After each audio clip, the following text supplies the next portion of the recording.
2 years ago, there was an eerie pop-up haunted house attraction that materialized every October, informally dubbed Haunted Hill House. Its entrance was marked by a somewhat lackluster sign that seemed like it had been purchased from a party city, propped up in what was masquerading as a parking area. The facade of the parking lot was, in reality, just a gravel space designated for cars. In that closing year, my friends and I, Matt, Michael, Eddie, and I, decided to visit on a Thursday night, taking advantage of our shared college schedule that left us with Fridays off. The atmosphere was surprisingly subdued. There was no line at the ticket stand, and the queue leading to the entrance comprised only a handful of people. Little did we know that they were allowing only one person in at a time, a twist that added an unexpected layer of tension. Nervously, we nominated Michael to lead the way, and I found myself second to last just before Eddie. As Matt entered the ominous space, a surge of anxiety began to creep up on me, the last one in line. The anticipation heightened as a woman in a bloodied costume swung the door open, instructing me to enter. As the door closed behind me, plunging me into darkness, the interior was illuminated mainly by sporadic, dim, flashing lights. The haunted journey unfolded through a series of gruesome scenes featuring mutilated corpses and other horrifying props. Periodically, actors in terrifying costumes leaped from corners and crevices, managing to startle me each time. While navigating a dim corridor that connected two rooms, a mysterious force brushed against me from behind, eliciting a brief scream. Startled, I turned around to face a tall figure in the dark. Initially amused, my laughter was short-lived when the unexpected occurred. The actor began pushing me further down the obscure hallway. In the pitch-black corridor, unable to discern anything, I reluctantly went along with it, assuming it was part of the immersive experience. Time passed, and eventually, the pushing ceased. A door closed, and an eerie silence enveloped me. The realization hit that something was amiss when hands grabbed me, not in the playful manner expected in a haunted house, but in an unsettling and invasive way.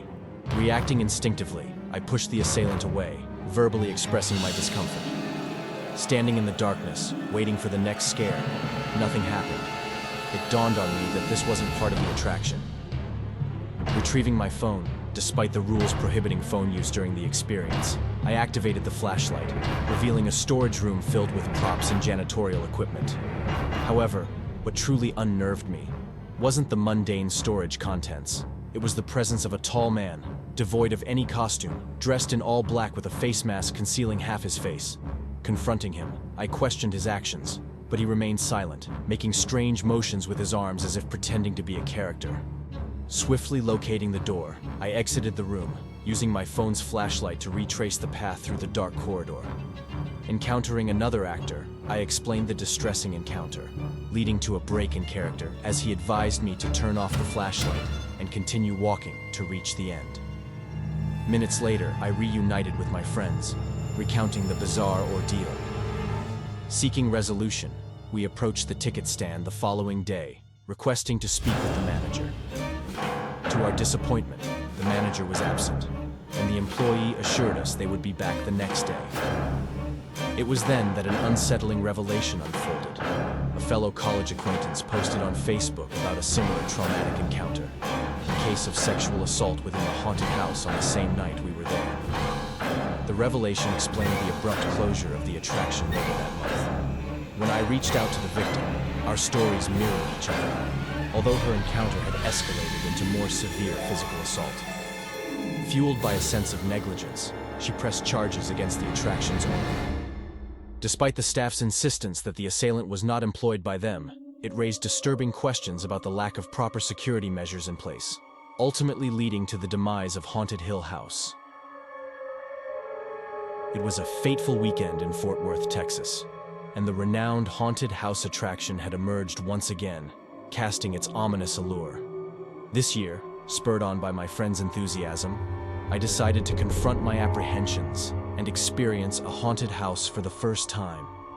Given my troubled childhood and the subsequent development of PTSD, this decision was not made lightly. The group consisted of 6 of us, my 3 male friends, and their 2 girlfriends. Before plunging into the realm of spine-chilling scares, my friend Noah hosted a pregame in his backyard. ensuring that nobody entered the haunted house sober. As we smoked and drank, the anticipation for the night ahead intensified, with the hope that the combination of alcohol and weed would enhance the experience. I, infrequently a consumer of weed due to its tendency to induce paranoia, decided to give it another try that night. Surprisingly, the mix of substances seemed to balance out the usual negative effects. We ordered an Uber to transport us to the attraction, a 20-minute journey from Noah's house. The venue was bustling with activity, evidenced by the half-hour line that greeted us upon arrival. Cross-faded but still coherent, I engaged with the people ahead of us in line, establishing a friendly rapport. Once at the front, a slight wooziness began to set in, but I kept it to myself. Stepping into the haunted house, the intensity immediately escalated with screams and startling actors. However, the atmosphere soon turned overwhelming, and my anxiety began to surface. The actors, though commendable, heightened my unease. In my altered state, every jump scare felt like a near-pants-wetting experience. The combination of flashing lights and fog added to the surreal nature of the ordeal. As we entered a room bathed in an eerie red glow, a suited man with a top hat yelled at us, part of the act. But behind him, in the shadows, stood a figure that froze me in terror. A man resembling my father, who had been an abuser during my troubled childhood. A guttural scream escaped me, and the room fell silent as my friends initially laughed, assuming it was a joke. However, the gravity of the situation became apparent when I pointed to the corner, revealing that the figure had vanished. Amidst a full-blown panic attack, I demanded to leave, and Noah accompanied me through a side exit. Outside, Noah advised against smoking too much, assuring me that my hallucination was not reality. As the group rejoined us after completing the attraction, they demonstrated understanding and empathy. Seeking solace at a nearby Wendy's, I attempted to eat and calm down, grateful that my friends did not judge me. Upon returning home early, the night's distress lingered, manifesting in a nightmare where the haunted house scene replayed, and my father's spectral figure loomed over me. I awoke to find the towering, impossible apparition at the edge of my bed, sending me into another primal scream.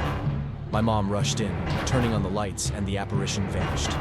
In the aftermath, I recounted the harrowing experience to my mom, marking one of the most scarring nights of my adult life. From that point forward, I abstained from substances, limiting myself to light alcohol, and vowed never to step foot into a haunted house attraction again. Amidst the eerie embrace of the COVID-19 pandemic, I found myself lured into the macabre world of a local haunted house attraction. Encouraged by my friend Marissa, who was already part of the haunting crew, I secured a role after she pulled a few strings with the owner. Little did I know that this plunge into the shadows would become a chilling chapter in my life. The haunted house boasted multiple sections, featuring 3 haunted houses and the ominous haunted corn maze. On my first day, a hint of unease clung to the air as I engaged in slight rehearsals, demonstrating my acting prowess to a watchful supervisor. My assigned role for the night was a damsel in distress, a character entwined with a wooden post in the heart of the corn maze. The realization that I would genuinely be tied up, rather than merely pretending, sent shivers down my spine. Practicalities, such as bathroom breaks, were addressed with the assurance of short breaks between sessions and the presence of a nearby supervisor.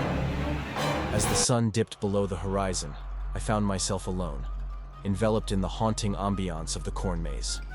The distant sound of an air horn signaled the attraction's opening, prompting me to slip into character. Nervous excitement coursed through me as the first guests approached, their faces masked due to the ongoing pandemic.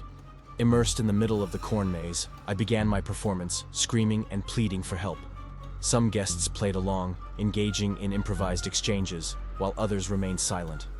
However, an unsettling encounter unfolded when 2 men in their 30s, eerily familiar from earlier, walked by, their eyes casting an unnerving gaze.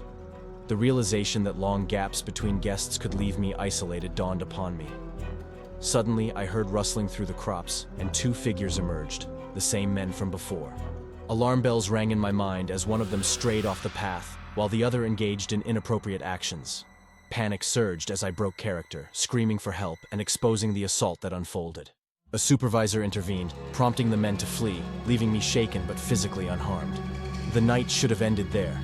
But as I cautiously navigated my way home, I noticed a white car trailing me. My attempts to shake off my pursuers by taking random turns proved futile, confirming my suspicions that I was being followed. A sense of dread enveloped me as I redirected my path towards the nearest police precinct, the white car persistently on my tail.